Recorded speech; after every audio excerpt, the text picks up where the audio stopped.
ఈ వ్యక్తి 200 కిలోల రాయిని ఎత్తి బావిలో పడేశాడు. నీటి చినుకులు తనపై పడితే జుట్టు కడుక్కోవచ్చని అతని ఆశ.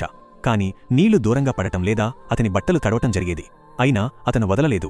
ఎందుకంటే జుట్టు శుభ్రం చేసుకోకపోతే షావోలిన్ టెంపుల్లో ఉండనివ్వరు. పదే పదే ప్రయత్నించడం వల్ల అతని చేతుల బలం పెరిగింది. 1 నెల తరువాత నీటి చినుకుల పద్ధతిని అర్థం చేసుకున్నాడు. ఇప్పుడు అతను కాళ్లపైనే కాకుండా చేతులపై నిలబడి కూడా జుట్టు కడుక్కోగలడు. 100 కిలోల రాళ్లను సులభంగా ఎత్తగలిగే శక్తి అతనికి వచ్చింది. చివరకు ఒకరోజు జుట్టు శుభ్రం చేసుకుని గురువు దగ్గరకు వెళ్లాడు.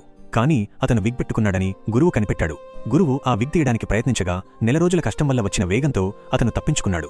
తనకు కుంఫు నేర్పమని కోరగా గురువు అతన్ని పడదోసి విగ్ తీసేశారు. తనను వెళ్లగొడతారేమో అని భయపడుతుంటే వెదురుతో టెంపుల్ పైకప్పు మరమ్మతు చేస్తే అవకాశమిస్తానని గురువు చెప్పారు. అతను కష్టపడి పనిచేస్తూనే కింద ప్రాక్టీస్ చేస్తున్న శిష్యులను చూసి వారిని అనుకరించేవాడు. రాత్రిపూట కూడా సాధన చేసేవాడు. ఒకరోజు వెదురుకరతో ప్రాక్టీస్ చేస్తుండగా అది కింద పడబోతే తన బలంతో పట్టుకున్నాడు. ఇలా పనిచేస్తూనే రహస్యంగా కుంఫు నేర్చుకున్నాడు. ఏడాది తరువాత పని పూర్తవగానే ఆ పైకప్పును కూల్చేయమని గురువు ఆజ్ఞాపించారు. కోపంతో అతను గురువుతో గొడవకు వెళ్లగా శిష్యులు అతన్ని చుట్టుముట్టారు మరియు గురువు అతన్ని టెంపుల్ నుండి పంపించేశారు. కాని అసలు విషయమేంటంటే అతని స్వభావం టెంపుల్కు సరిపోదని గురువుకు తెలుసు.